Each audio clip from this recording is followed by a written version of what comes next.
Hello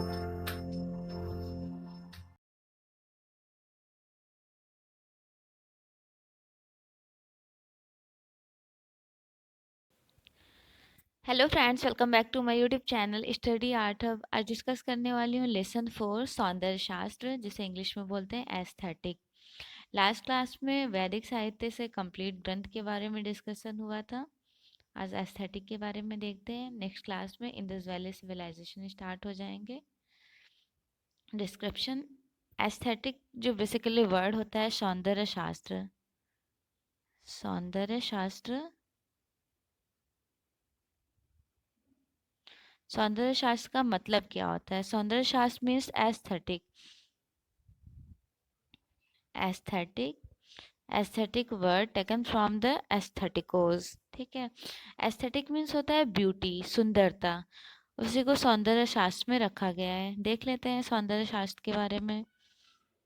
aesthetic शब्द यूनानी भाषा से लिया गया है। कहाँ से लिया गया है? यूनानी भाषा से लिया गया है। पूछा हुआ क्वेश्चन है कि एस्थेटिक शब्द किस भाषा से लिया गया है?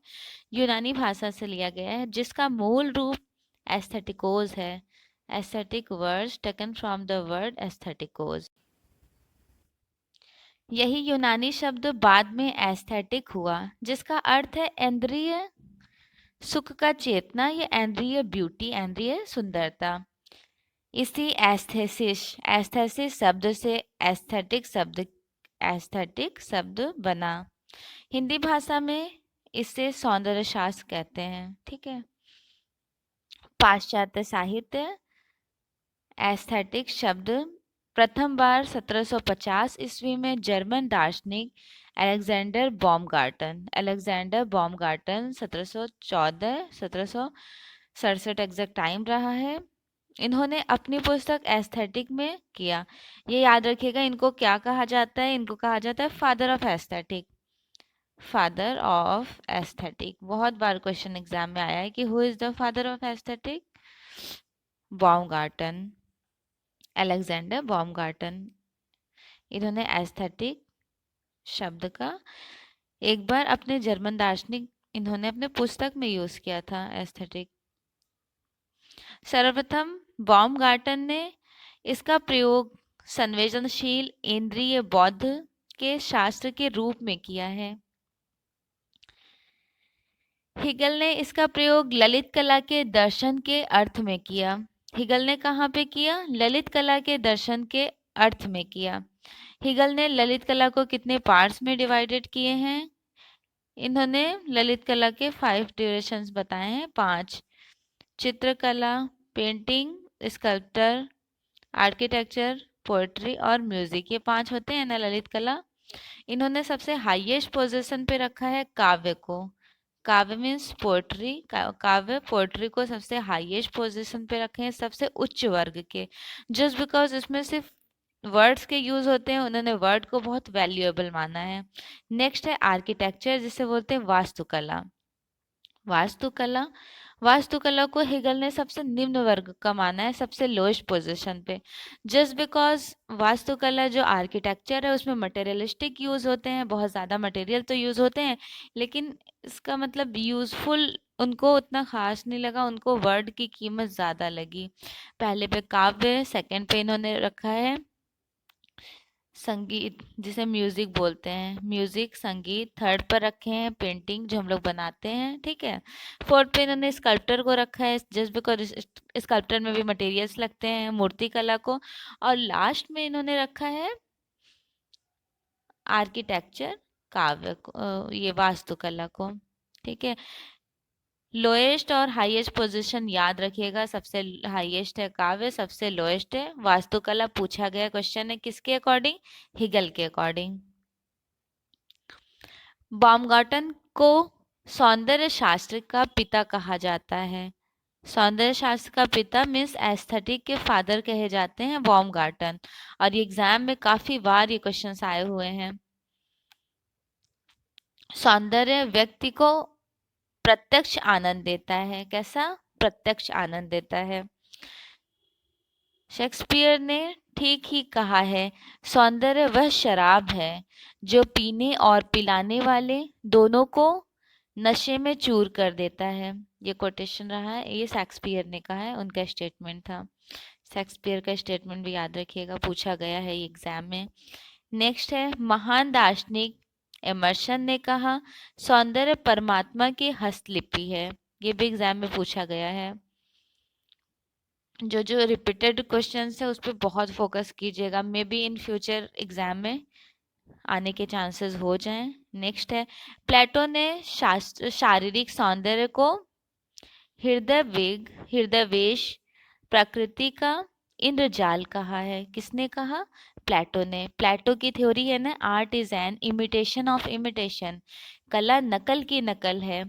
मीन्स इन्होंने कहा कि जैसे होते हैं गॉड क्रिएशन, गॉड ने वुड बनाया, फिर वो वुड को किसने कॉपी किया? उस वुड को आर्टिस्ट ने कॉपी किया। सबसे पहले गॉड ने वुड बनाया, वुड मीन्स लकड़ी, पेड़ बनाए। उस पेड़ को जब कटिंग होती है तो कहाँ जाता है? कारपेंटर के पास जाता है। तो कारपेंटर उसे क्या बनाता है? चेयर, चेयर बनाता है ना कारपेंटर, चेयर बनाया कारपेंटर। फिर उसे क्या करते हैं आर्टिस्ट? अपने कॉम्पोजिशन में यूज करते हैं। आर्टिस्ट उस चेयर को अपने कॉम्पोजिशन में यूज करते हैं। तो उनका हेगल का कहना है कि कला नकल की नकल है। गॉड ने वुड बनाया, वुड कारपेंटर उस वुड का चेयर बनाए, फिर उस चेयर से आर्टिस्ट अपने कॉम्पोजिशन में कॉपी किए। That means imitation of imitation. Even उनका ये भी कहना है कि कला सत्य से दोगुनी दूरी पर है, प्लेटो का। और ये दोनों पूछा गया है, इसलिए मुझे डिस्क्राइब करना इम्पोर्टेंट लगा। नेक्स्ट लाइन है, आधुनिक चिंतक फ्रायड। फ्रायड जिन्हें कहते हैं सिगमंड फ्रायड। सिगमंड फ्रायड इन्होंने libido theory the. Unconscious and subconscious mind पे फोकस किया, उस पे थ्योरी दिए हैं। बहुत फेमस रही है इनकी लिबिडो थ्योरी, याद रखिएगा, पूछा गया है एग्जाम में। और अनकॉन्शियस और सबकॉन्शियस माइंड, अनकॉन्शियस और सबकॉन्शियस माइंड, अनकॉन्शियस और सबकॉन्शियस माइंड पर किसने थ्योरी दी? सिगमंड फ्रायड ने। लिबिडो थ्योरी किसकी रही है? सिगमंड फ्रायड की। आधुनिक चिंतक सिगमंड फ्रायड ने सौंदर्य को मात्र एक इंद्रिय अनुभूति माना है। क्या माने हैं? एक इंद्रिय अनुभूति। दमित वासनाओं का चमकता हुआ एक कोटेशन रहा है, वो दमिक वासना जब आएगा तो सिगमंड फ्रायड के डायरेक्टली आप उस साइड जाइएगा, क्योंकि सिगमंड फ्रायड ने ये थ्योरी दी। सौंदर्य शास्त्र का उद्भव देख लेते हैं। सौंदर्य शास्त्र का उद्भव पाश्चात्य कला चिंतन का प्रमुख केंद्र सौंदर्य है, एस्थेटिक। ठीक। प्राचीन विचारकों में सुकरात, प्लेटो, एरिस्टोटल सर्वाधिक महत्वपूर्ण है। अब यहाँ टीचर और स्टूडेंट का रिलेशनशिप देखिए। सोक्रेटिस टीचर है, उनके स्टूडेंट है प्लेटो। प्लेटो टीचर है, उनके स्टूडेंट है एरिस्टोटल। पूछा जाता है कौन किसके टीचर्स, कौन किसके स्टूडेंट रहे हैं। प्राचीन विचारकों में सोक्रेटिस, प्लेटो व एरिस्टोटल सर्वाधिक महत्वपूर्ण रहते हैं, ग्रीक से बिलोंग करते हैं। सर्वप्रथम सौंदर्य पर चिंतन प्राचीन यूनान के अद्भुत विद्वानों द्वारा हुआ। यूनान के विद्वानों में ग्रीक के ये फिलोसफर्स थे, सोक्रेटिस, प्लेटो एंड एरिस्टोटल। इनको हिंदी में सुकरात, प्लेटो और अरस्तु कहा जाता है। नेक्स्ट लाइन है, यूनानी दार्शनिक थैलीज। थैलीज 640 टू 547 मीन्स 640 से लेकर 545 ईसा पूर्व ने इस दिशा में प्रथम प्रयास किया, जिन्हें यूनानी दार्शनिक के पिता कहा जाता है। थैलीस को यूनानी दार्शनिक का पिता कहा जाता है। और फादर ऑफ एस्थेटिक बॉमगार्टन। दोनों लाइन से याद रखिएगा। थैलीस को कहा जाता है यूनानी दर्शन शास्त्र के पिता। पाइथागोरस पाइथागोरस है, फिर सोक्रेटिस है, देन प्लेटो है, फिर एरिस्टोटल है। सीक्वेंस भी आर्टिस्ट का याद रखिएगा, ये फिलोसफर्स का। मैं एक आपको सीक्वेंस अरेंज बताऊंगी लास्ट में। देखिए सीक्वेंस से क्या होता है, एग्जाम में पूछ लेते हैं कि फिलोसफर्स के सीक्वेंस को लगाइए। आपको काफ़ी इस टाइप का क्वेश्चंस नेट जेआरएफ में मिलेगा। अगर जेआरएफ की प्रिपरेशन कर रहे हैं तो बहुत अच्छे से एक एक लाइन फोकस कीजिए कि कौन बड़े हैं और कौन छोटे हैं। पाइथागोरस ने संतुलन पर अपने विचार व्यक्त किए। सौंदर्य पर सुव्यवस्थित विवेचन सोक्रेटिस व प्लेटो से प्रारंभ हुआ। एस्थेटिक शब्द का प्रथम अर्थ विकास एस्थेटिक व शास्त्र है, जिसका संबंध कला और प्रकृति में व्यक्त समग्र सुंदर और उद्वांत में उद्वांत से है। और उद्वांत सिद्धांत लाइजलस ने दिया है, ये भी याद रखिएगा। 1750 ईस्वी में जर्मन विद्वान अलेक्जेंडर बॉमगार्टन, देखिए कितना इनका नाम आ रहा है, अलेक्जेंडर बॉमगार्टन ने इसे दर्शन शास्त्र की एक शाखा के रूप में स्वीकार किया। बॉमगार्टन ने सर्वप्रथम सौंदर्य शास्त्र को एक शास्त्र में के रूप में, सौंदर्य शास्त्र इंद्रिय ज्ञान का विज्ञान है, इंद्रिय ज्ञान का विज्ञान है, सौंदर्य शास्त्र इंद्रिय ज्ञान का विज्ञान है। इमैनुअल कांट, इनका पूरा नाम है इमैनुअल कांट, ने संवेदनाओं के दार्शनिक विवेचन को सौंदर्य शास्त्र कहा। हेगल ने सौंदर्य शास्त्र को ललित कलाओं का दर्शन कहा। कुछ विचारक एस्थेटिक को 19वीं शताब्दी का हेगेलियन आविष्कारक मानते हैं। एस्थेटिक का आविष्कारक हेगल को मानते हैं, कब? 19वीं शताब्दी। क्रॉचे ने सौंदर्य शास्त्र को स्वतंत्र एवं स्वतः संपूर्ण विचार प्रणाली के रूप में प्रतिष्ठित किया। देखिए क्रॉचे, इन्होंने दिया है एक्सप्रेशन थ्योरी। पूछा गया है कि एक्सप्रेशन थ्योरी किसकी है? एक्सप्रेशन थ्योरी क्रॉचे की है। देखिए वैसे तो ऑल्दो काफ़ी सारे हिंदी में वर्ड्स मिल जाते हैं, लेकिन कुछ कुछ टर्म्स होते हैं जो आप, ऐसा नहीं है मैं इंग्लिश में बोल रही हूँ आप पूरा पढ़ें, मैं ये कहना चाह रही हूँ कुछ कुछ टर्म्स हैं जो इंग्लिश में याद रखें, एग्जाम में इससे बड़ा हेल्प हो जाता है। जैसे क्रॉचे की है एक्सप्रेशन थ्योरी, और कम्युनिकेशन थ्योरी किसकी है? कम्युनिकेशन थ्योरी है टॉल्स्टॉय की। टॉल्स्टॉय भी बहुत फेमस फिलोसफर हैं, इन्होंने कम्युनिकेशन थ्योरी दिया। हीगल का बहुत नाम सुने हैं आप लोग, हीगल बहुत फेमस है, तो हीगल ने दी है फिजिकल थ्योरी। और unconscious and subconscious mind Sigmund Freud की है, और लिबिडो थ्योरी सिगमंड फ्रायड की है। कुछ कुछ टर्म्स ऐसे हैं कि पूरे लाइन सेंटेंस याद करने से अच्छा है कि मेन ऑब्जेक्ट पर फोकस कर लिया जाए।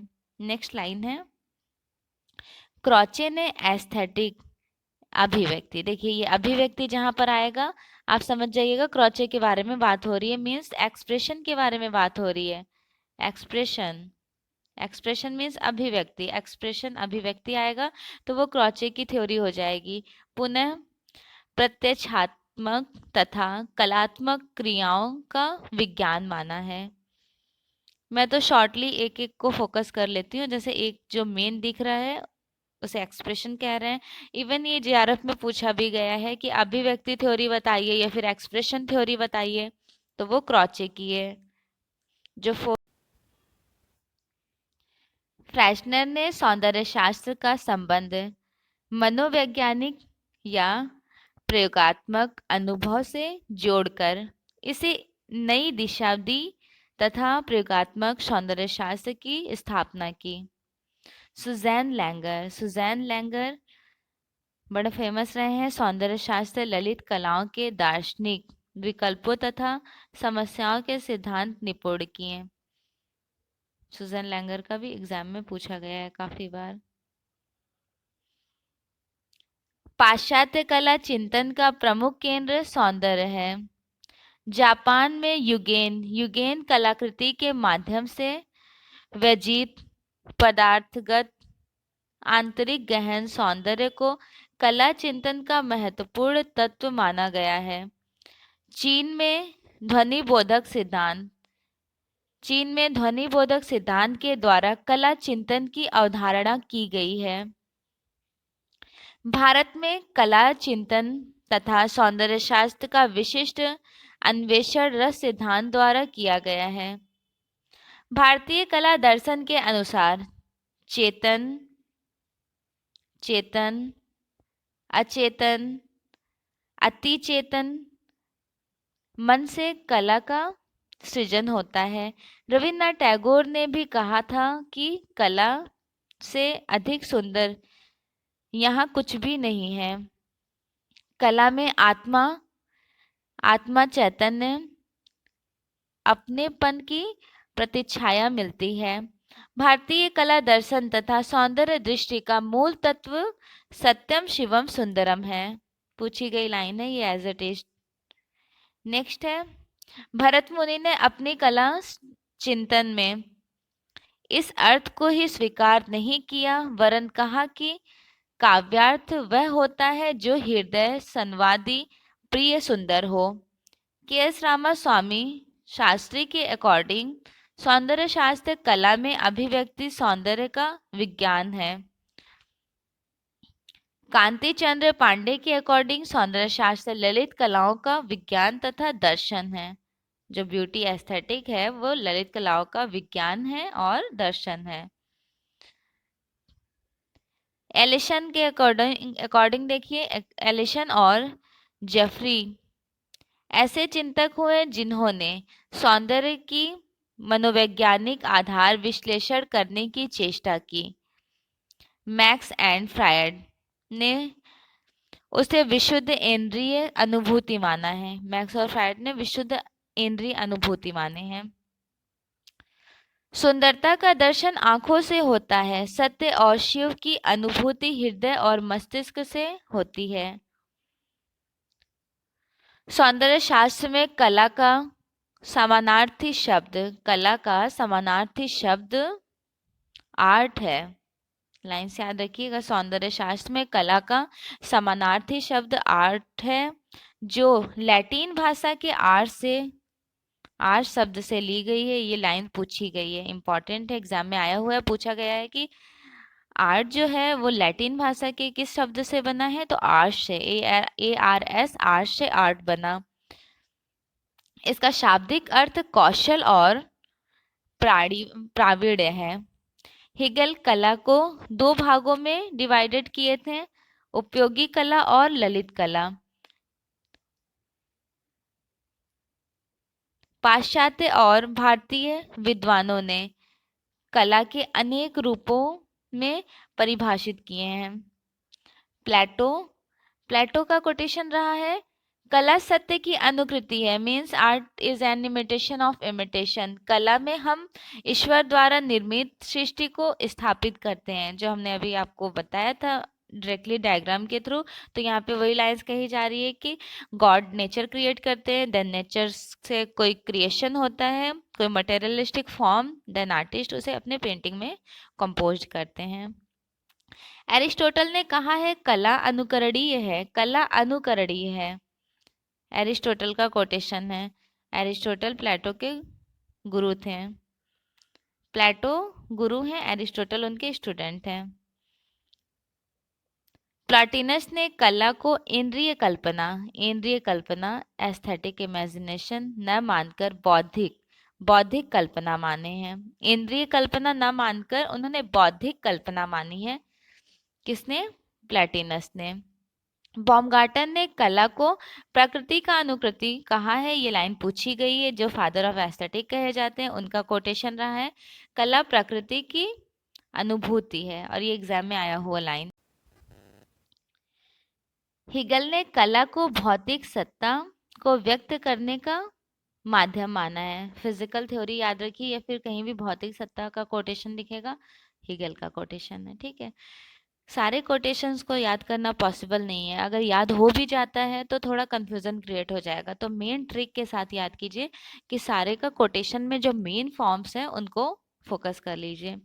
नेक्स्ट लाइन है, क्रोचे ने कला को बाह्य प्रभाव अभिव्यक्ति कहा है। क्रोचे ने कौन सी थ्योरी दी है? बाह्य प्रभाव अभिव्यक्ति means expression theory. Expression theory Croce की है, हिगल की है फिजिकल थ्योरी हिगल की है। नेक्स्ट है फ्रेडरिक नित्शे ने कला को आत्मा अभिव्यक्ति कहकर परिभाषित किया। सिगमंड फ्रायड ने मनोवैज्ञानिक स्तर पर कला की कल्पना का संपूर्ण क्षेत्र अर्धचेतन मस्तिष्क की क्रिया माना है। आरजी कलिंगवुड। आरजी कलिंगवुड कला जीवन की आधारशिला है। कला जीवन की आधारशिला है, किसने कहा? आरजी कलिंगवुड। रस्किन ने कला को ईश्वरीय कृति के प्रति मानव आह्लाद की अभिव्यक्ति माना है। मानव आह्लाद की अभिव्यक्ति माना है, रस्किन का पूछा गया है ये कोटेशन। टॉल्स्टॉय ने भावों का अभिव्यक्ति बताया है, मीन्स एक्सप्रेशन थ्योरी नहीं, इन्होंने कम्युनिकेशन थ्योरी दिया है। कम्युनिकेशन थ्योरी है टॉल्स्टॉय के। भावों को इस प्रकार अभिव्यक्त करना कि प्रेक्षक के भी वह भाव उत्पन्न हो। लाइक हमने कोई पेंटिंग बनाई, सपोज कीजिए एक पेंटिंग ड्रॉ की, अब वो पेंटिंग बहुत अट्रैक्टिव बनी, तो क्या होगा कि व्यूवर्स जो होंगे वो अट्रैक्ट होंगे, बोलेंगे वाह सच में ये पेंटिंग बहुत अच्छी है। तो उनका ये क्या है? कम्युनिकेट करना, मीन्स संचार करना, प्रेक्षक के मन में भी कम्युनिकेट करना, कुछ ऐसा फॉर्म क्रिएट करो। ये टॉल्स्टॉय की थ्योरी रही है। अपने भावों को इस प्रकार अभिव्यक्त करना कि प्रेक्षक में भी वही भाव उत्पन्न हो। सपोज मैं आपको टीचिंग करा रही हूँ, तो कम्युनिकेट कर रही हूँ with the help of broadcasting YouTube, ठीक है। लेकिन ऐसा होना भी चाहिए ना कि कम्युनिकेट करने के लिए कि आपको भी वो चीज़ें क्लियर हों, ऐसा ना हो कि कंफ्यूजन क्रिएट हो। तो इस तरह से याद रखिए, ये थ्योरी दिए थे टॉल्स्टॉय। नेक्स्ट है हर्बर्ट रीड। हर्बर्ट रीड ने कला को क्रीड़ा कहा है, क्रीड़ा माना है, ये पूछा गया है question, line same lines exam में रिपीटेड है। लैंगर ने कला दर्शन की दृष्टि में प्रभाव पक्ष के विवेचन विश्लेषण को ही सौंदर्य शास्त्र के प्रधान विषय माने हैं। इन्होंने माना है भारतीय दृष्टिकोण। देखिए भारत में सर्वप्रथम ऋग्वेद में कला शब्द का यूज किया गया है और यथार्थवादी प्रयोग किया गया है भरत मुनि के नाट्यशास्त्र में। भारत में कला शब्द का सर्वप्रथम प्रयोग ऋग्वेद में मिलता है। प्रथम शताब्दी में भरत मुनि ने कला का यथार्थवादी परिभाषा अपने ग्रंथ नाट्यशास्त्र में दिए थे। अभिनव गुप्त जिन्होंने शांत रस की खोज की थी, अभिनव गुप्त ने माना कि व्यंजना तथा ध्वनि रसानुभूति का स्वरूप तथा काव्य कला का लक्षण है। डॉक्टर श्याम सुंदर दास के अकॉर्डिंग जिस अभिव्यंजना में आंतरिक भावों का प्रकाशन तथा कल्पना का योग रहता है वही कला है। जयशंकर प्रसाद के अकॉर्डिंग ईश्वर की कर्तव्य शक्ति का संकुचित रूप जो हमें बौद्ध हेतु मिलता है वही कला है। शेक्सपियर के अकॉर्डिंग, शेक्सपियर ने ठीक ठीक लिखा है, beauty lies in the eyes. ये क्वेश्चन सेम आया हुआ है एग्जाम में। Beauty lies in the eyes of the beholders, means यानी सौंदर्य देखने वाले की आंखों में होता है, वस्तु में नहीं। फॉर एग्जाम्पल सबका देखने का परसेप्शन डिफरेंट होता है। सपोज मुझे कुछ और पसंद आ रहा है तो आपको कुछ और पसंद आ रहा है, तो इनका शेक्सपियर का कहना है कि सौंदर्य देखने वाले व्यक्ति की आंखों में होता है, ना कि वस्तुओं में। क्योंकि वस्तु अट्रैक्टिव होगी लेकिन जब व्यूवर्स को पसंद आएगा जभी तो यहाँ पे इस लाइन में यही कहा जा रहा है कि उनके आंखों में सौंदर्य होती है, वस्तु में नहीं। आंखों के थ्रू वो वस्तु को कैप्चर करके ब्यूटीफुल बताते हैं। नेक्स्ट लाइन है क्रोचे ने कला को इंस्टीट्यूशन एक्सप्रेशन सहानुभूति अभिव्यक्ति माना है। Institution theory, institution expression. देखिए इंग्लिश में कुछ कुछ टर्म्स याद करने से आपको दो फायदे होंगे। एक तो क्वेश्चंस वो इंग्लिश में आने ही आने हैं जब इंग्लिश में आप देखिएगा, और दूसरा ये है कि इंग्लिश को भी हिंदी में दे देता है एग्जाम में। देखिए जैसे यहाँ पे है ना इंस्टीट्यूशन एक्सप्रेशन थ्योरी किसने दी, तब आपको ये सहानुभूति सहजनाभूति अभिव्यक्ति तो पता ही था, अब आपको ये भी पता था एक्सप्रेशन थ्योरी भी, तो आपका ये क्वेश्चन क्या हो जाएगा एग्जाम में? राइट हो जाएगा। ठीक है। मार्क्स एंड फ्रायड दोनों ने सौंदर्य और कला को भौतिक अनुभूति माना है। एरिस्टोटल जिसे हम बोलते हैं अरस्तु, यहाँ पर देखिए इंग्लिश में दिया हुआ है, एरिस्टोटल ने सौंदर्य को फर्थासेस तथा शुद्धिकरण की संज्ञा दी है। जर्मन कवि गेते ने लिखा है कला कला कला है सिर्फ इसलिए कि वह प्रकृति नहीं है। कला कला है, art is art, just because that is not nature. Next है प्राचीन सौंदर्य शास्त्र यूनानी एवं रोमन के। जो यूनान और रोमन के जितने भी फिलोसफर्स हैं उनके बारे में आप देखिए। सबसे पहले सोक्रेटिस और प्लेटो तथा एरिस्टोटल। सोक्रेटिस, प्लेटो, एरिस्टोटल यूनानी दार्शनिक, ये बिलोंग करते हैं ग्रीक से। यूनानी दार्शनिक के शिखर रहे हैं, क्या रहे हैं, शिखर रहे हैं, सबसे हाईएस्ट पोजीशन पर रहे हैं Socrates, Plato and Aristotle. Next है इन दोनों प्रबुद्धों महापंडितों ने भी सौंदर्य की भिन्न परिभाषाएं दी हैं। ये तीनों टीचर स्टूडेंट तो जरूर रहते हैं, लेकिन तीनों के कोटेशंस डिफरेंट डिफरेंट हैं। सोक्रेटिस ने उपयोगी में सौंदर्य देखा है। कहाँ इन्होंने देखा? सोक्रेटिस ने उपयोगी में।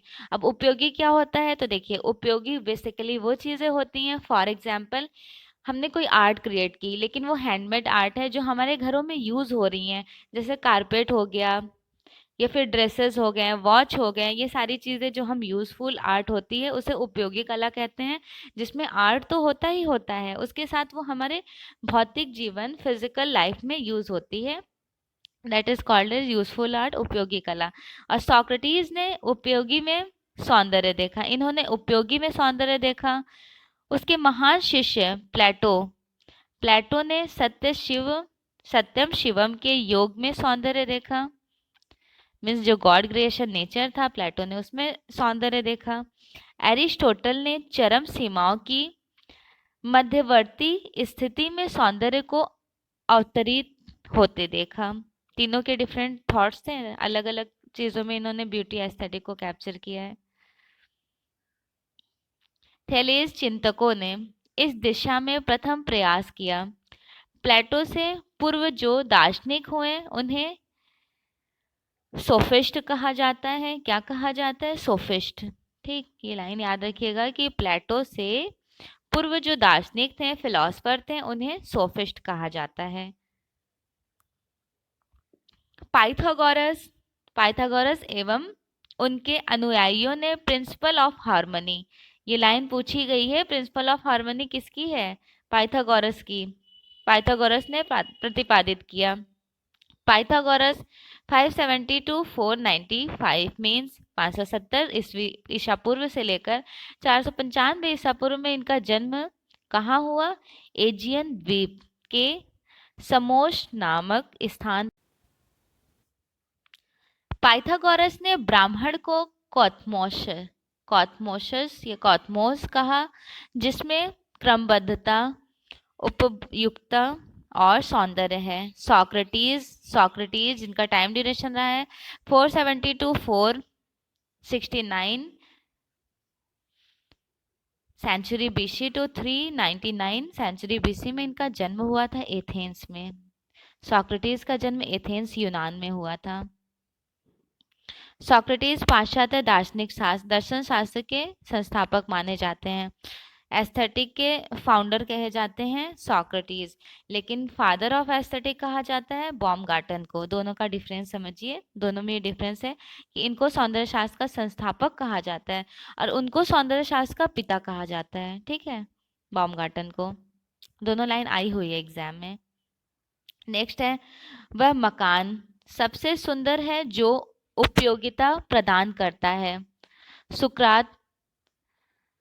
सुकरात ने कहा है सर्वश्रेष्ठ मूर्तिकार वही हैं जो अपनी मूर्तियों में मानव की मानसिक विचार धाराओं की अभिव्यक्ति करते हैं। मतलब इनका कहना ये था सोक्रेटिस का कि जो एक्चुअल में फीलिंग्स को कैप्चर करते हैं, अकॉर्डिंग टू स्कल्प्टर, उनके स्कल्पचर को सबसे अच्छा बेस्ट माना जाता है सोक्रेटिस के अकॉर्डिंग। सोक्रेटिस एक मूर्तिकार के बेटे थे। ये ऑलरेडी एक मूर्तिकार के बेटे थे और स्वयं भी एक मूर्तिकार रहे हैं। सोक्रेटिस एक मूर्तिकार भी रहे हैं और मूर्तिकार के बेटे थे। सोक्रेटिस ने सत्यम शिवम सुंदरम में पारंपरिक संबंध माना है। उन्होंने उपयोगी का पर्याय माना है। सोक्रेटिस ने लिखा है object called beautiful. Object called beautiful, कोई भी ऑब्जेक्ट है that is called beautiful, because they serve some rational end. ठीक, ये कोटेशन किसका था? सॉक्रेटिस का। ऑब्जेक्ट कॉल्ड ब्यूटीफुल याद रखिएगा। प्लेटो का टाइम ड्यूरेशन है 427 बीसी टू 347 बीसी। इमर्शन ने कहा प्लेटो इज फिलॉसफी, ये क्वेश्चन एज इट इज आया हुआ है। प्लेटो इज फिलॉसफी, फिलॉसफी इज प्लेटो। आप लोगों ने सॉल्व किया होगा मेरे साथ घटना चक्र की बुक जब मैं क्लासेस ले रही थी, तो देख रहे होंगे ना कितने सारे यहाँ क्वेश्चंस रिपीट हो रहे हैं। Philosophy is Plato is philosophy, philosophy is Plato, ये क्वेश्चन इमर्शन का है। इमर्शन का प्लेटो के पास नहीं चले जाइएगा, इमर्शन का प्लेटो का नहीं है। नेक्स्ट है दार्शनिक, गणितज्ञ, धर्मशास्त्री तथा तर्कशास्त्री। प्लेटो का जन्म एथेंस में हुआ था, एथेंस में। पाश्चात्य जगत में सौंदर्य विवेचन की शुरुआत प्लेटो से मानी जाती है। वह सॉक्रेटिस के शिष्य थे। सॉक्रेटिस टीचर रहे हैं प्लेटो के, प्लेटो स्टूडेंट थे सॉक्रेटिस के।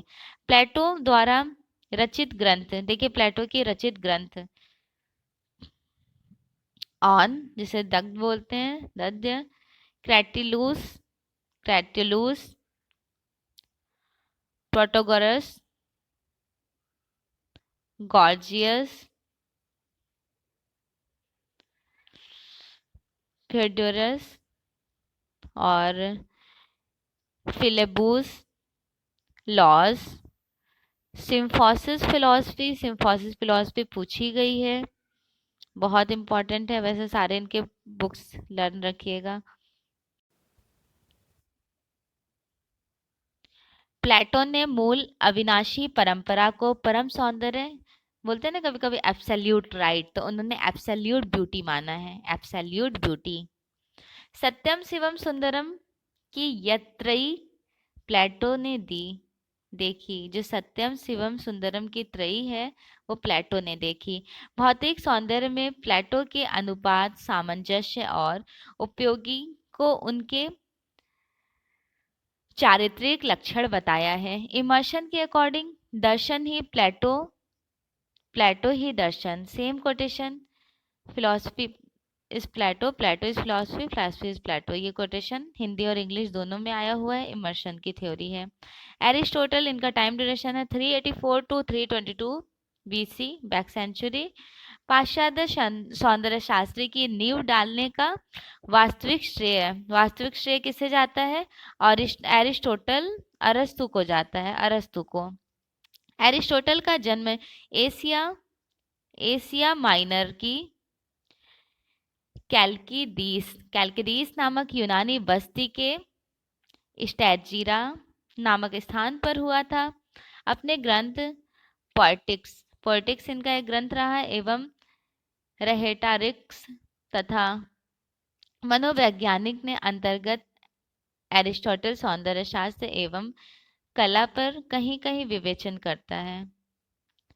एरिस्टोटल ने लगभग 6 ग्रंथों की रचना की। कितने ग्रंथों की रचना की? टोटल 6 ग्रंथों की रचना की एरिस्टोटल ने, प्लेटो के स्टूडेंट, जिसमें काव्य शास्त्र इनका बहुत फेमस है, पोएटिस आया हुआ है, अलंकार शास्त्र, ये जो है रैथोरिक, ये भी पूछा गया है, किसकी थ्योरी है? एरिस्टोटल की। एवं राजनीतिक शास्त्र, पॉलिटिक्स ही अस्तित्व में है। ये तीनों याद ध्यान में रखिएगा, तीनों इंपॉर्टेंट है। एरिस्टोटल के अकॉर्डिंग कला प्रकृति की अनुकृति है, ये कोटेशन भी पूछा गया है। विवेचन का सिद्धांत भी प्लेटो दिए थे, एरिस्टोटल दिए थे विवेचन का सिद्धांत। विवेचन अर्थात कैथारेसिस थ्योरी, ये पूछा गया है, कैथारेसिस थ्योरी किसने दी थी? कैथारेसिस प्लेटो के विचारों में सर्वप्रथम दृष्टिगत होता है, लेकिन कैथारेसिस थ्योरी जो रही है वो एरिस्टोटल की रही है। विवेचन, विवेचन को ही कैथारेसिस बोलते हैं, कैथारेसिस थ्योरी एरिस्टोटल की रही है, लेकिन कैथारेसिस प्लेटो के विचारों में सर्वप्रथम दृष्टिगत होता है। विवेचन के संबंध में एरिस्टोटल ने कहा है कि त्रासदी किसी ऐसी क्रिया की अनुकृति है जो गंभीर और अपने आप में पूर्ण हो और जिसमें विशेष गरिमा हो। एरिस्टोटल के अनुसार संगीत सबसे अधिक अनुकरण करने वाली कला है। मीन्स इनका कहना है कि संगीत सबसे ज्यादा अनुकरण करने वाली कला है। किसके अकॉर्डिंग? एरिस्टोटल के अकॉर्डिंग। हॉरस भी एक फेमस फिलोसफर है। इनका जन्म इटली में हुआ। इटली में रोमन कवि हॉरस इस युग के महानतम देन थे। हॉरस ने कुल 9 ग्रंथों की रचना की। कितने ग्रंथों की? 9 ग्रंथों की रचना की, जिसमें आश पोइटिका आश पोइटिका जो है वो ग्रंथ पत्र काव्य में कला संबंधित विचार मिलते हैं। पत्र काव्य मीन्स आश पोइटिका में होरस ने कला को अनुकृति मानते हुए कल्पना को भी महत्व दिए।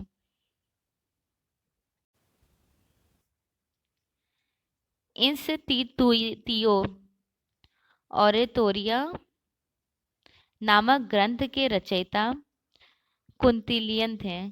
कुंतिलियन ने अपने द्वारा प्रतिपादित सिद्धांतों को शाश्वत व पूर्ण नहीं मानते थे। कुंती कुंतिनियन के अकॉर्डिंग कला सिद्धांत प्रकृति के नियमों की भांति स्वर्गभौम नहीं होते, वरन देश काल सापेक्ष व परिवर्तनशील होते हैं। मध्य युग आ गया, मीन्स नौ प्लेटोवाद। मध्य युग को कहते थे नौ प्लेटोवाद, नियो प्लेटोवाद या नौ प्लेटोवाद। इस युग में संपूर्ण ज्ञान साधना का केंद्र ईसाई धर्म था। इस समय कॉलम ऑफ ट्रजन रोम व्यक्ति चित्र का भी प्रचलन हुआ, जिसमें यथार्थवादी अधिक था, रियलिज्म पे ज्यादा काम हुआ है। प्रारंभिक ईसाई कला, बेंजेंटाइन कला, रोमनस्क और गॉथिक कला धार्मिक रहस्यों का परिणाम है। ये जो जेआरएफ कह रही हूँ, सॉरी, वेस्टर्न आर्ट है ना, वेस्टर्न आर्ट का ये सीक्वेंस रहा है। सबसे पहले मिडल एज स्टार्ट हुआ था ना, मध्यकाल को 4 पार्ट्स में डिवाइडेड किया था। अर्ली क्रिश्चियनिटी, बेंजेंटाइन, रोमनस्क और गॉथिक, ये सारे आर्ट मूवमेंट में रियलिस्टिक काम किया गया है। कला धार्मिक, रिलीजियस से लेकर रहस्यात्मक तक का परिणाम मिला है। 13वीं शताब्दी में कवि दांते ने Divine Comedy as a test question आया हुआ है एग्जाम में कि डिवाइन कॉमेडी किसकी है? डिवाइन कॉमेडी दांते ने 13वीं शताब्दी में साहित्यिक रचना की। और अगर पूछा जाए कि पेंटिंग किसकी है डिवाइन कॉमेडी, पेंटिंग है आर्टिस्ट विलियम ब्लैक की। पेंटिंग याद रखिएगा, विलियम ब्लैक ने डिवाइन कॉमेडी पेंटिंग बनाई थी। और डिवाइन कॉमेडी पुस्तक जो है वो कवि दांते ने 13वीं शताब्दी में प्रकाशित किए थे। साहित्य रचना दोनों पूछी गई है, पेंटिंग भी पूछी गई है, इवन डिवाइन कॉमेडी बुक किसकी है ये भी एग्जाम में आया हुआ क्वेश्चन है। नेक्स्ट लाइन है सिस्रो इनका टाइम ड्यूरेशन है 106 to 43 बैक सेंचुरी, मतलब रोमन दार्शनिक, राजनीतिक प्रवक्ता और संविधान निर्माण के रूप में इनका महत्व है। सौंदर्य का भेद करते हुए सिस्रो ने स्त्री और पुरुष के सौंदर्य को विशेषता बताते हैं। रंगों की एक निश्चित अनुकूलता एवं अंगों का अनुपात एक साथ प्रस्तुत हो तो उसे सौंदर्य कहते हैं। प्लूटार्क के फिलोसफर थे, उनके अकॉर्डिंग सौंदर्य एक प्रकार का देखिए ये जो लोजाइनस है, कहीं पे लाइजनस लिखा हुआ मिल जाएगा। लोजाइनस अपने ग्रंथ पेरीहिप्रोअस, इनका ग्रंथ था पेरीहिप्रोअस, इसमें इन्होंने उद्वांता का सिद्धांत दिया, उद्वांता का विषयक विचार प्रकट किए थे। बहुत इंपॉर्टेंट लाइन है, एज अ टेस्ट एग्जाम में आई हुई है कि उद्वांता का सिद्धांत किसका विवेचन है, तो ये है लाइजोइनस का। पाश्चात्य साहित्य शास्त्र का यह ग्रंथ 1554 ईस्वी में प्रकाशित हुआ। इनका ये वाला ग्रंथ 1554 ईस्वी में प्रकाशित हुआ था। नेक्स्ट है पॉलिटिनस, इनका टाइम ड्यूरेशन है 205 to 270। प्लेटो और एरिस्टोटल के बाद आने वाले न्योप्लॉटिनस विचारकों एवं महत्वपूर्ण विभूतियों में प्लॉटिनस का नाम अग्रणी है। लाइकोपोलिस मिस्र में जन्मे प्लॉटिनस की विचारधारा आध्यात्मिक एवं रहस्यमयी थी। इंपॉर्टेंट है ये भी लाइंस। कुछ विद्वान इन्हें अंतिम प्लेटोवादी मानते हैं। ये मोस्ट इंपॉर्टेंट लाइन है। किसे कुछ विद्वान अंतिम प्लेटोवादी मानते हैं? लाइजोलस को। ये भी पूछा हुआ क्वेश्चन है। कुछ विद्वान मध्य युग के प्रारंभ की आदि सीमा कहते हैं।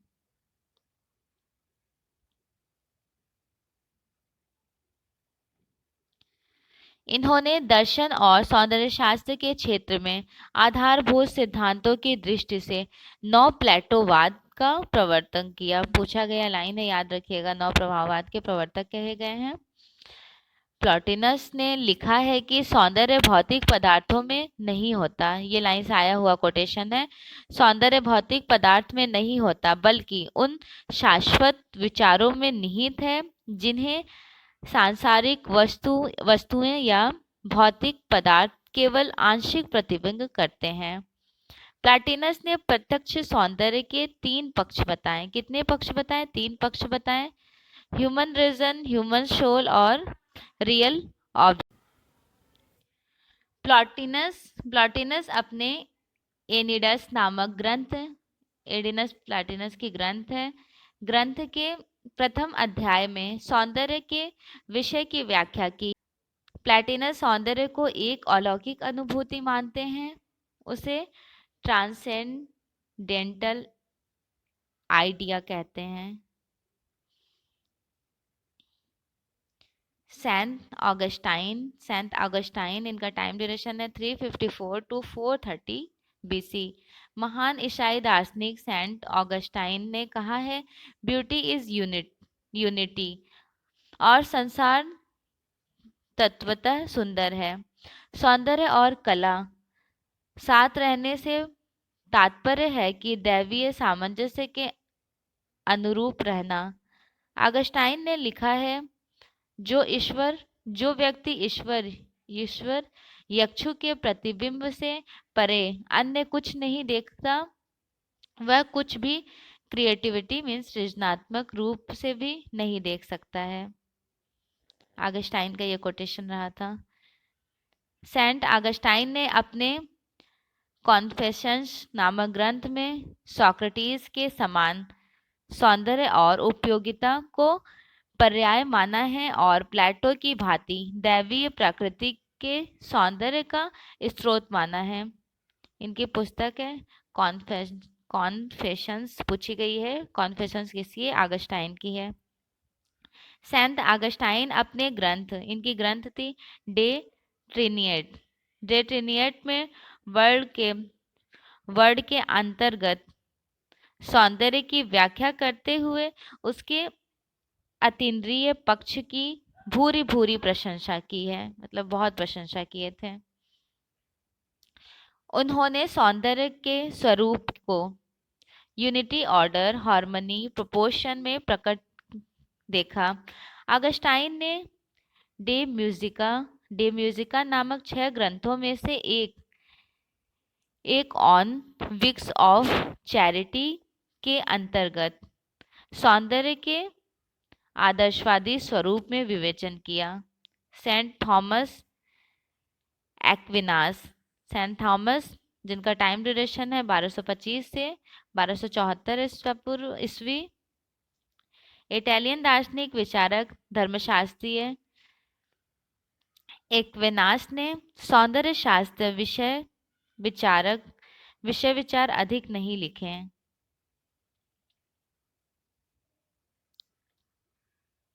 एक्विनास के सौंदर्य शास्त्री विचारों पर प्लेटो, एरिस्टोटल, सिस्ट्रो तथा सेंट ऑगस्टाइन का स्पष्ट प्रभाव दिखाई देता है। एक्विनास सत्य एवं शिव के तादात्म्य मानते हैं क्योंकि दोनों का आधार केंद्र आकार है। क्रॉचे के समान इन्होंने भी कला को इंस्टीट्यूशन बतलाया है। सेंट थॉमस एक्विनास ने इनके अकॉर्डिंग जो देखने में आनंद प्रदान करे वही सुंदर है। जिसे देखने में खुशी मिले वो ब्यूटीफुल है एक्विनास के अकॉर्डिंग। एक्विनास अपने प्रसिद्ध ग्रंथ समा थियोलॉजिका में लिखा है कि सौंदर्य वही है जो देखने में आनंद दे। दांते जो इटालियन कवि थे, इटली का सबसे महान कवि हुआ, किंतु उसने सौंदर्य विषय पर कोई दार्शनिक विवेचन नहीं किया। नेत्र की विचित्र शक्ति द्वारा सौंदर्य की अनुभूति होती है। दांते 13वीं से 14वीं सदी का अत्यंत प्रतिभाशाली व्यक्ति था और उसकी डिवाइन कॉमेडी विश्व की महानतम महाकाव्यों में से अपना एक स्थान रखती है। डिवाइन कॉमेडी बहुत फेमस रही है। वह मूलतः एक नैतिक धार्मिक शिक्षक एवं सुधारक था। सौंदर्य अंग प्रत्यंगों रंगों के पारंपरिक संपर्क के फलस्वरूप में उत्पन्न होता है। अल्बर्ट ड्यूरर 1471 में पैदा हुए थे, 1528 में मृत्यु हो गई थी। यूरोप के अत्यंत प्रतिभाशाली कलाकार एवं शिल्पी था। उसके प्रकृति का गहराई से अध्ययन किया है, उन्होंने नेचर का बहुत अच्छे से अध्ययन किया है अल्बर्ट ड्यूरर ने। अल्बर्ट ड्यूरर एक बहुत फेमस आर्टिस्ट भी रहे हैं, जर्मन के। अल्बर्ट ड्यूरर यूरोपीय प्रकृति चित्रण का जन्मदाता कहे जाते हैं और पोर्ट्रेट के भी जन्मदाता भी कहे जाते हैं, तथा एक कुशल व्यक्ति चित्रकार भी थे। चित्रण के अतिरिक्त उन्होंने भी ग्रंथ लिखे जिसमें the book of measurement, the book of human proportion, कला और सौंदर्य की दृष्टि से महान है, ये वाला बुक पूछा गया है। द बुक ऑफ मेजरमेंट और द बुक ऑफ प्रोपोर्शन दोनों याद रखिएगा, ये दोनों अल्बर्ट ड्यूरर की पुस्तक है। फ्रांसीसी सौंदर्य दृष्टि, फ्रांसीसी एस्थेटिक के बारे में देख लेते हैं।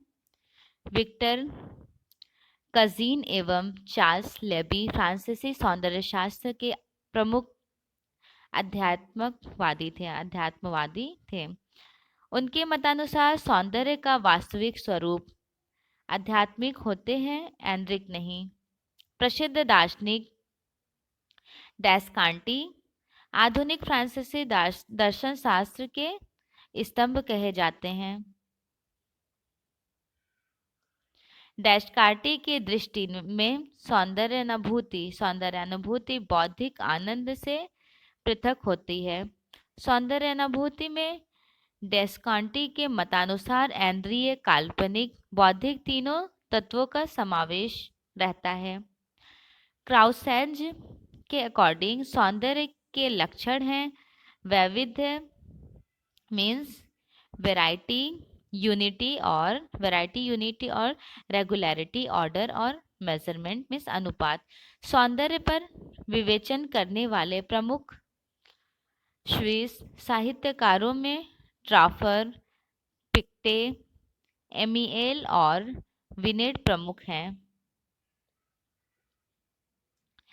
लॉफर ने प्रकृति के अनुकरण सिद्धांत का खंडन किया।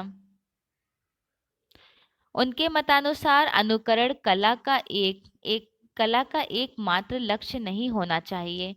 पिक्टे ने सौंदर्य का वास्तुनिष्ठ व आध्यात्मिक दोनों रूपों को स्वीकार किया। एमियल के अनुसार भौतिकवादी दार्शनिक के लिए सौंदर्य मात्र संयोजन है। फ्रांसिस बेकन एक फेमस आर्टिस्ट भी रहे हैं, इवन फिलोसफर भी। इनका जन्म हुआ था 1561 में और 1626 में इनकी मृत्यु हो गई थी। इनका जन्म लंदन में हुआ था। यह ब्रिटिश दर्शन शास्त्रीय, प्रवक्ता, वैज्ञानिक और न्यायमूर्ति लेखक भी थे। बेकन सौंदर्य का उद्गम ज्यामितीय संतुलन से नहीं मानते। उनके अनुसार सौंदर्य एक अनुपात से युक्त होता है। बेकन मानव मस्तिष्क के 3 प्रमुख भाग विभाजित किए हैं: स्मृति मीन्स मेमोरी, कल्पना इमेजिनेशन, तर्क और विवेचन मीन्स लॉजिक, इमेजिनेशन और मेमोरी। ड्राइंग को इन्होंने मतलब 3 ब्रेन के अकॉर्डिंग डिवाइडेशन किया बेकस ने। नेक्स्ट है रेने डेकार्ट। इनका जन्म हुआ था 1596 में, 1650 में इनकी मृत्यु हुई। फ्रांस गणितज्ञ, लेखक, दर्शन। डेकार्ट को यूरोपीय दर्शन में बुद्धिवादी धारा का प्रवर्तक माना जाता है। डेकार्ट के अनुसार जिस प्रकार हम प्रवस्तों में दृश्यमान वस्तुओं को सत्य समझते हैं, भ्रम नहीं मानते, उसी प्रकार मस्तिष्क में आने वाली प्रत्येक वस्तु को सत्य समझते हैं। नेक्स्ट है बारूख बेनेडिक्ट स्पिनोजा। स्पिनोजा का टाइम ड्यूरेशन रहा है 1623 ईस्वी और 1677। इस युग के दार्शनिकों ने सौंदर्य को मूल समस्या के रूप में नहीं किया। स्पिनोजा ने विश्व में ईश्वर की सत्ता को स्वीकार करके अद्वैत सत्ता को सौंदर्य माना है। उनका यह दर्शन सर्वेश्वरवादी है। स्पिनोजा के अनुसार दर्शन का मूल उद्देश्य विशुद्ध तथा सार्वभौम ज्ञान की प्रकृति करना है। रूसी सौंदर्य शास्त्री के अकॉर्डिंग देख लेते हैं। रूसी सौंदर्य शास्त्री रूस से बिलोंग करते हैं। रूस में टॉल्स्टॉय ऐसे प्रतिभाशाली व्यक्ति हुए जिन्होंने कला के विषय में अभूतपूर्व चर्चा की और उसे कम्युनिकेशन बतलाया। कम्युनिकेशन थ्योरी दी, शुरू में ही हमने डिस्क्राइब किया था। जेलेंस्की ने सर्वप्रथम रूस में कला के विषय में चर्चाएं की। नेक्स्ट है ब्रिटिश सौंदर्य शास्त्री। कौन कौन से हैं देखिए। स्विफ्ट, सबरी, Addison, George Berkeley, Francis Hutcheson, Lord Kames, William Hogarth, बहुत महत्वपूर्ण है विलियम होगार्थ, ब्रिटिशर्स रहे हैं, आर्टिस्ट भी थे, इवन फिलोसफर भी। डेविड ह्यूम, एडमंड बर्क, अनुभववादी अगले सौंदर्य शास्त्र के प्रमुख विचारक हैं। जॉन लॉक का 1632 में जन्म हुआ, 1704 में इनकी मृत्यु। जॉन लॉक का जन्म इंग्लैंड में हुआ था, जो एक फिजिशियन और दार्शनिक थे। इनके अनुसार सौंदर्य एक जटिल विचार है जिसमें एक मिश्रित प्रकार के अंतर्गत रखा जा सकता है। यह रंगों तथा स्वरूपों का मिश्रण है जो प्रेक्षक को आनंद पहुंचाता है। जॉर्ज बर्कले इनका जन्म हुआ था 1685 में, 1753 में मृत्यु। एंग्लो आयरिश दार्शनिक बर्कले एक पादरी थे। इसी कारण उन्होंने पदार्थ की सत्ता को अस्वीकार करके आत्मा और ईश्वरीय को परम सत्य के रूप में देखा। सत्य तथा शिव को भी उन्होंने परम सत्य अर्थात ईश्वर से संबंधित माना। बर्कले एक वस्तुतः आदर्शवादी थे। लॉर्ड केमस इनका जन्म हुआ था 1696 में, 1782 में मृत्यु। लॉर्ड केमस एक स्कॉटिश वकील लॉयर थे, जज भी रहे हैं और दार्शनिक फिलोसफर लेखक राइटर भी रहे थे, इवन कृषक क्रांतिकारी भी थे। केमस ने दृष्टि के आकर्षक को सौंदर्य माना है। विलियम होगार्थ ब्रिटिश आर्टिस्ट भी रहे हैं, इवन इन्होंने प्रिंट मेकिंग में भी काम किया और सौंदर्य शास्त्री भी। लंदन में जन्मे विलियम होगार्थ एक सौंदर्य शास्त्री होने के साथ ही साथ अग्ल कला परंपराओं के प्रथम महान चित्रकार, प्रिंट मेकर व सामाजिक आलोचक भी थे। प्रारंभ में इन्होंने मेले, तमाशे, मुर्गे की लड़ाई, चुनावी झगड़े तथा लोक नृत्य के चित्र बनाए। अच्छा ये बताइए इंडिया में किसने बनाया है? कॉक फाइटिंग, मुर्गे की लड़ाई बहुत फेमस है इंडिया में। आर्टिस्ट के हैबर ने बनाई है। तथा बाद में व्यक्ति चित्र भी इन्होंने बनाया है, व्यक्ति चित्र के लिए अग्रसर रहे थे। विलियम होगार्थ का श्रेष्ठ, ये बहुत फेमस है, इनकी जेआरएफ एग्जाम में पूछी गई, मैरिजेला मोड। मैरिज एंड एलामोर, ये विलियम होगार्थ की चित्र है, कथा है, जिसमें दुखद अंतः का करुण कहानी को रिप्रेजेंट किए हैं। सौंदर्य सिद्धांत पर विलियम होगार्थ ने अपने विचार दिए, जो 1753 ईस्वी में द एनालिसिस ऑफ ब्यूटी, बहुत महत्वपूर्ण पुस्तक है the analysis of beauty, William होगार्थ की इस नाम से प्रकाशित हुई थी। इसमें इन्होंने 1753 ईस्वी में सौंदर्य पर विचार का डिस्कशन किए थे, इस पत्रिका इसे प्रकाशन किए थे, इस बुक में, बुक है इलस्ट्रेशन बुक। नेक्स्ट लाइन है फ्रांसिस हैचिसन, फ्रांसिस हैचिसन, 1694 में इनका जन्म हुआ, 1746 में इनकी मृत्यु हुई। आयरिश दर्शन शास्त्री फ्रांसिस हैचिसन शैफ्ट सबरी के कुछ विचारों से सहमत थे। हैसन सौंदर्य अनुभूति को इंद्रिय अनुभूति कहा है इन्होंने।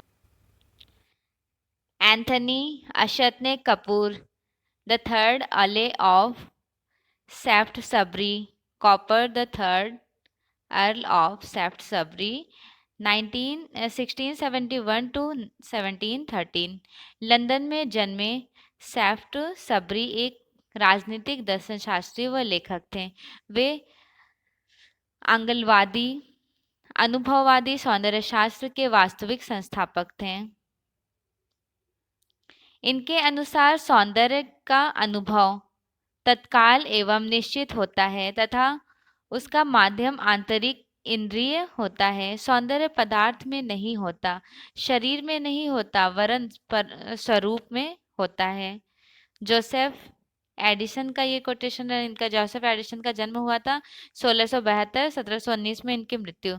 इंग्लैंड में जन्मे निबंधकार, लेखक, कवि, नाटककार एडिसन ने वास्तविक अनुभवों पर अपना सौंदर्य विषय सिद्धांत स्थापित किया।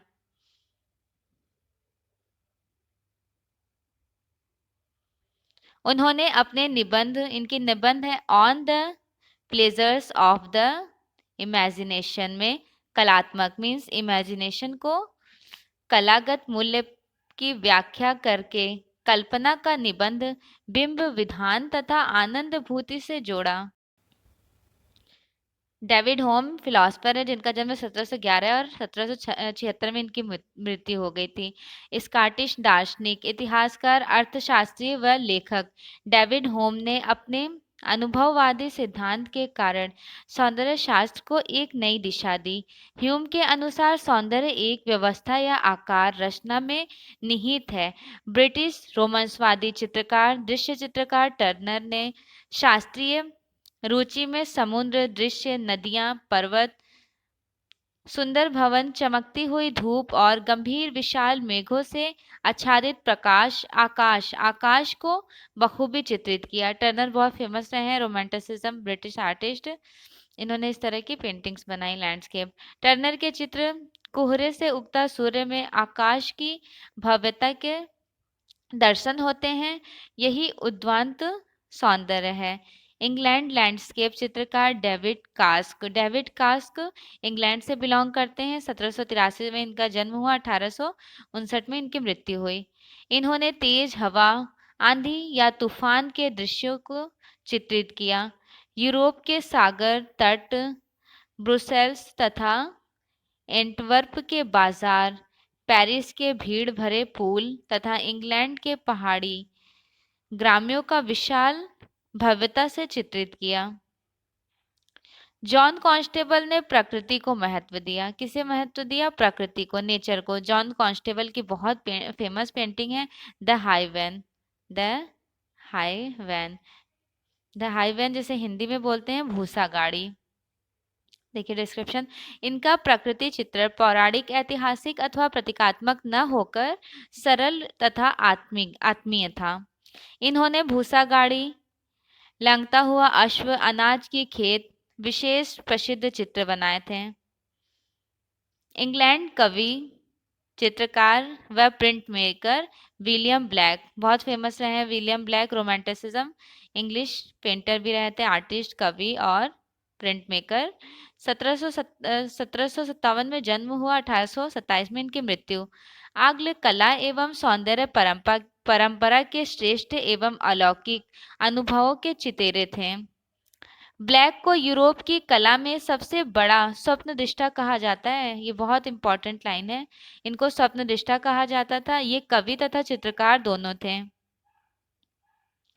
प्राचीन पुनरुत्थान काल की रेखा एवं प्राचीन पुनरुत्थान काल में अर्ली रेनेसेंस की रेखा और गॉथिक का मांसलता व यौन प्रभाव से रहित आकृतियों के आधार पर विलियम ब्लैक ने द बुक ऑफ जॉब और दांते की डिवाइन कॉमेडी नामक रचनाओं की विस्तृत रचना की। ये दोनों पूछा गया है। द बुक ऑफ जॉब ये है विलियम होगार्थ कह रही हूँ, विलियम ब्लैक की, और दांते के डिवाइन कॉमेडी, दांते की डिवाइन कॉमेडी की कृति इन्होंने बनाई है विलियम ब्लैक ने। अगर पूछा जाए कि डिवाइन कॉमेडी पेंटिंग किसकी है तो विलियम ब्लैक की, और दांते कवि की पुस्तक है डिवाइन कॉमेडी। और द बुक ऑफ जॉब ये वाला भी याद रखिएगा, एग्जाम में आया हुआ है ये दोनों। नेक्स्ट लाइन है जॉन रस्किन। जॉन रस्किन, इनका जन्म हुआ था 1819 में और 1900 में इनकी मृत्यु हुई थी। रस्किन के कला संबंधित विचार मॉडर्न पेंटर नामक पुस्तक में लिखी गई है। जॉन रस्किन की बहुत फेमस है मॉडर्न पेंटर। मॉडर्न पेंटर आंग्ल दृश्य चित्रकार टर्नर की कला की प्रशंसा में लिखी गई है। देखिए मॉडर्न पेंटर में किसकी स्टोरी क्रिएट की गई है? टर्नर की तारीफ के बारे में, टर्नर की कला की प्रशंसा हुई है इसमें, इस बुक में। मतलब बेसिकली जो टर्नर की बुक ये इनकी है मॉडर्न पेंटर, रस्किन की बुक, इसमें टर्नर के बारे में एक्सप्लोर किया गया है। रस्किन के अनुसार कला में जो कुछ भी महान है उन सबका उद्गम कल्पना है। कला और धर्म जुड़वा बहन है ये दोनों। प्लेटो की भांति रस्किन ने भी कला में सत्यम शिवम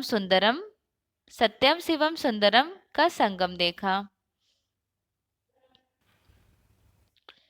जर्मन एस्थेटिक फिलोसफर्स के बारे में देख लीजिए। जर्मन सौंदर्य शास्त्र, जिन्हें फादर ऑफ एस्थेटिक कहते हैं, बॉमगार्टन। सौंदर्य शास्त्र के इतिहास में जर्मन दार्शनिक अलेक्जेंडर बॉमगार्टन, जिनका जन्म हुआ था 1714 में, 1762 में इनकी मृत्यु हुई। इनका नाम अविस्मरणीय है। यूरोप में सौंदर्य को स्वतंत्र विषय बनाने वाला प्रथम दार्शनिक बॉमगार्टन है। बॉमगार्टन ने 1750 ईस्वी में एस्थेटिक नामक ग्रंथ की रचना की। इनकी बहुत फेमस है एस्थेटिक। बॉमगार्टन की ग्रंथ है एस्थेटिक, जिसकी रचना हुई है 1750 में।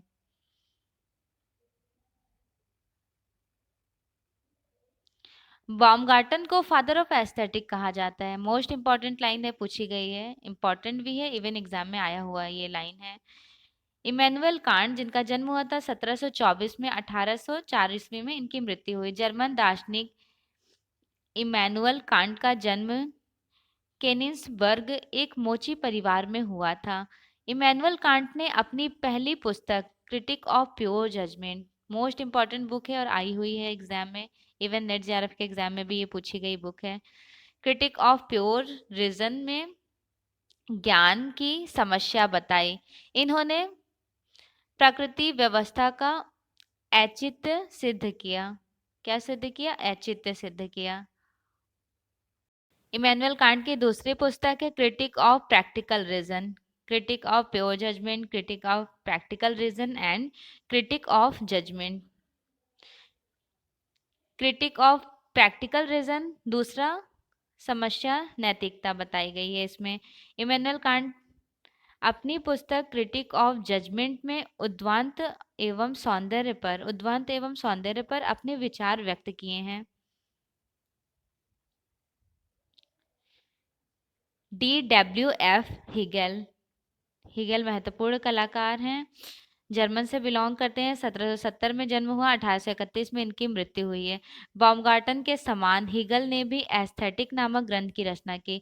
एस्थेटिक हिगल की भी है, इवन बॉमगार्टन की भी है, दोनों की है।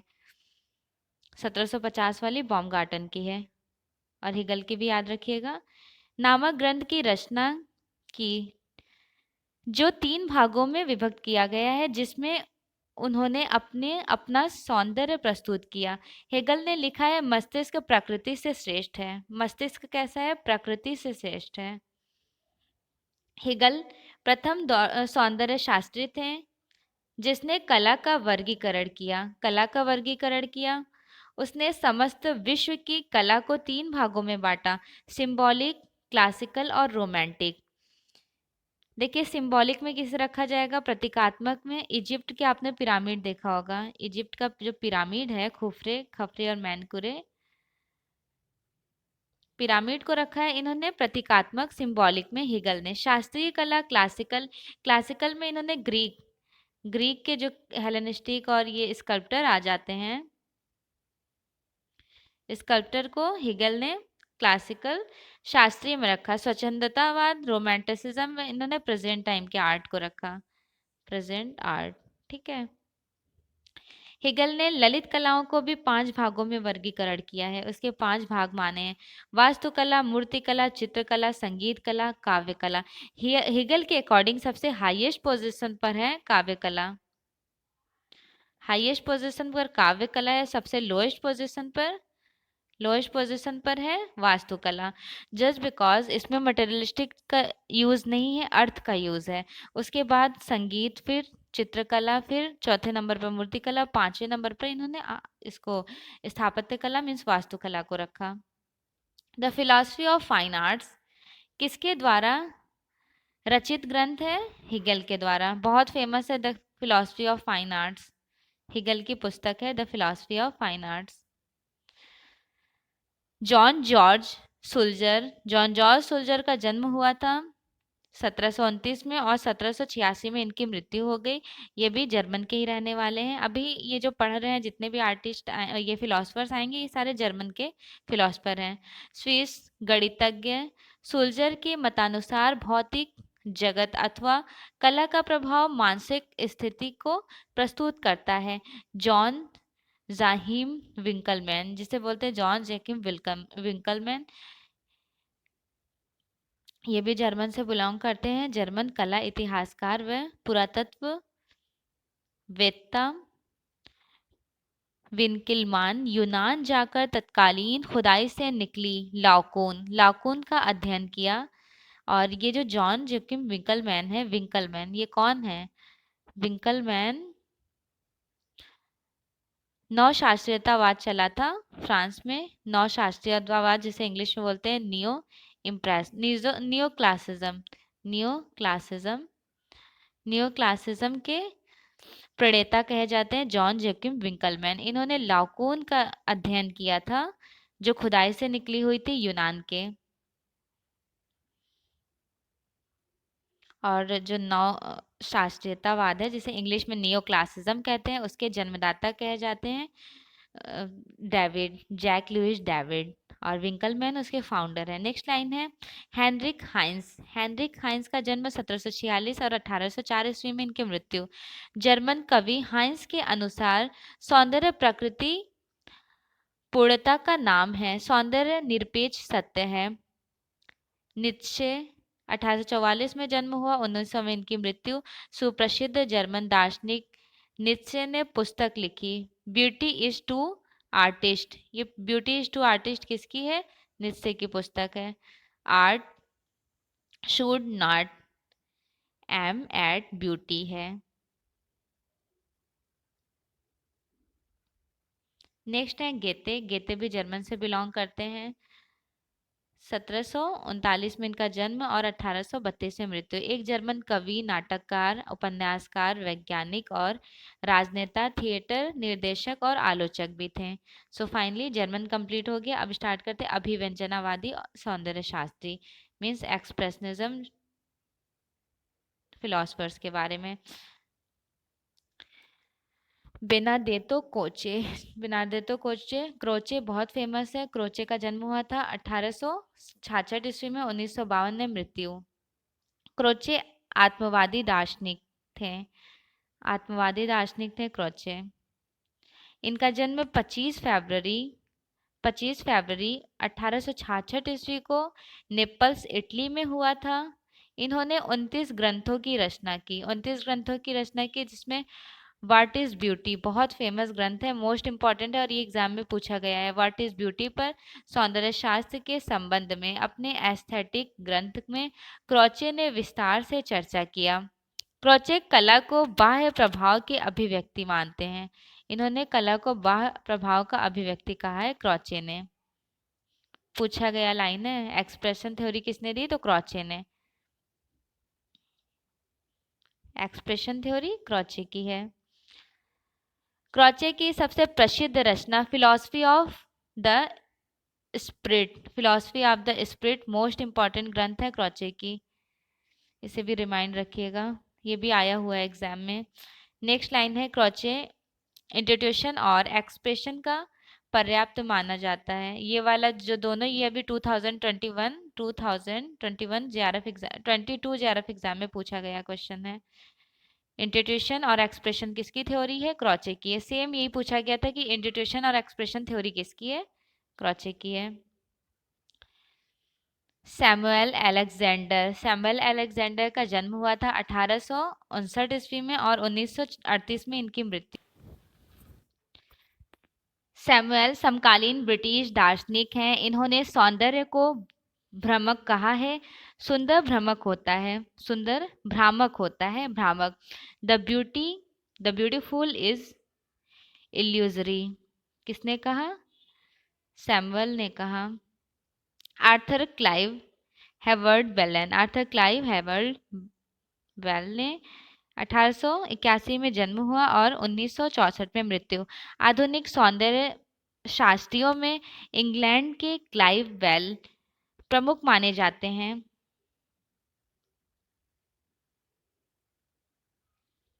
क्लाइव बेल अपने ग्रंथ आर्ट में सिग्निफिकेंट फॉर्म में, इनका बहुत फेमस है क्लाइव बेल का सिग्निफिकेंट फॉर्म, इवन एग्जाम में पूछा गया है काफी बार। सिग्निफिकेंट फॉर्म किसका है, तो क्लाइव बेल का। क्लाइव बेल सिग्निफिकेंट फॉर्म में उन्होंने लिखा है, सौंदर्य दर्शन पर विवेचन के लिए इस बात पर राजी होने की आवश्यकता है। Roger earlier fry, Roger fry, जिनको शॉर्ट में रॉजर फ्राई के नेम से जाना जाता है, रॉजर फ्राई भी एक्सप्रेशनिज्म से ही बिलोंग करते हैं, अभिव्यंजनावादी। रॉजर फ्राई का जन्म था 1866 में, 1934 ईस्वी में इनकी मृत्यु हो गई थी।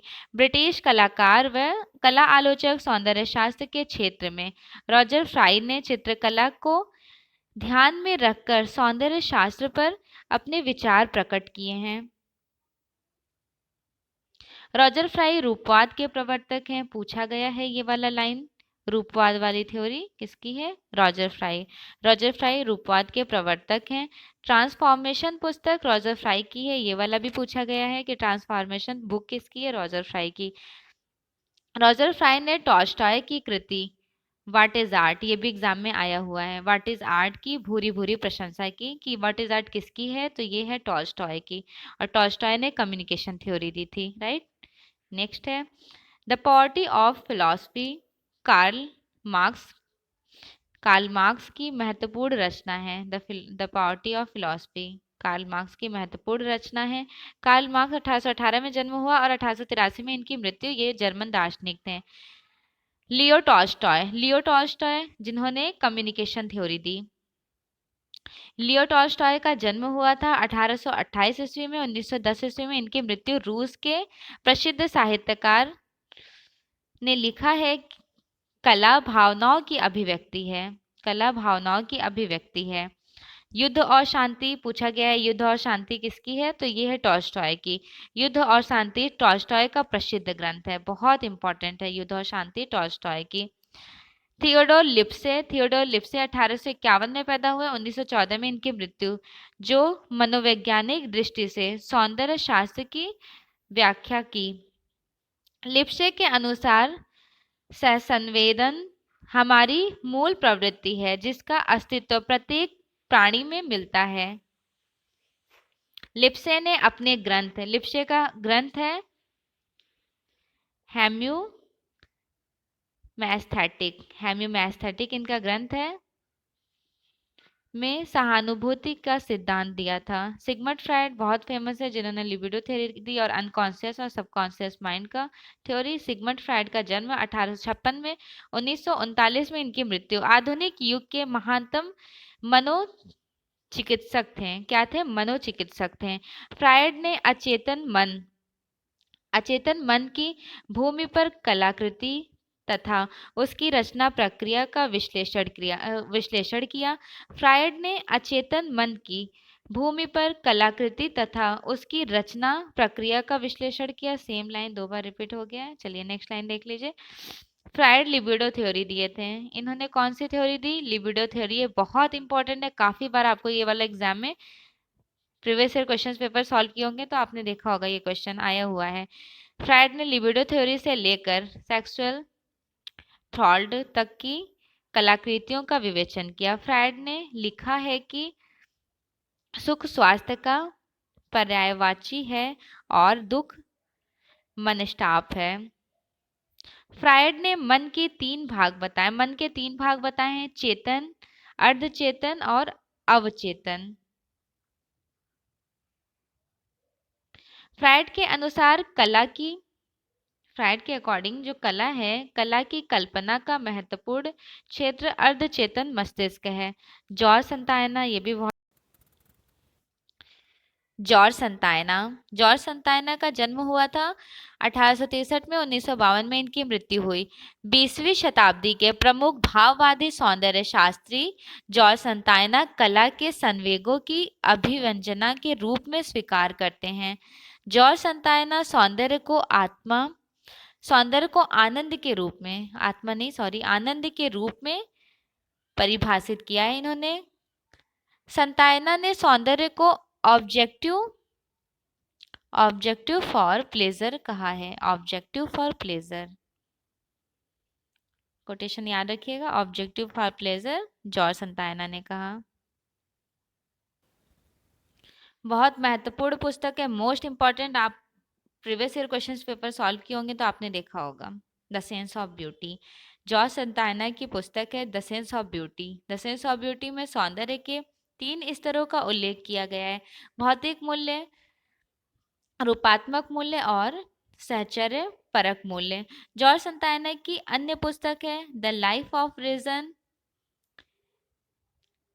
स्केप्टिसिज्म एंड एनिमल पैथ, रैथनम ऑफ बोइंग आदि प्रमुख है।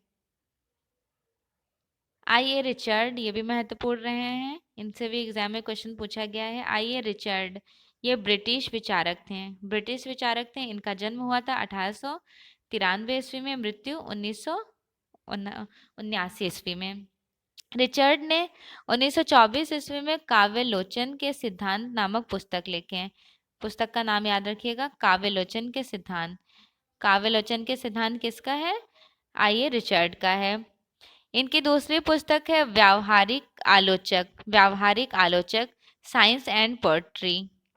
ये पूछी गई है, साइंस एंड पोएट्री किसकी है? आई ए रिचर्ड की। नेक्स्ट है आरजी कलिंगवुड, प्रिंसिपल ऑफ आर्ट, बहुत फेमस है। इसे लर्न करने का शॉर्ट, एक सेकेंड, क्या हो गया, हाँ, इसे लर्न करने का एक शॉर्ट तरीका है प्रिंसिपल ऑफ आर्ट। प्रिंसिपल किस पे बैठते हैं? वुडन चेयर पे। तो आरजी कलिंगवुड, वुड से याद रखिए, वुड प्रिंसिपल वुडन चेयर पे बैठते हैं, इस तरह रिलेट करके याद कर लीजिए। आरजी कलिंगवुड का है प्रिंसिपल ऑफ आर्ट्स।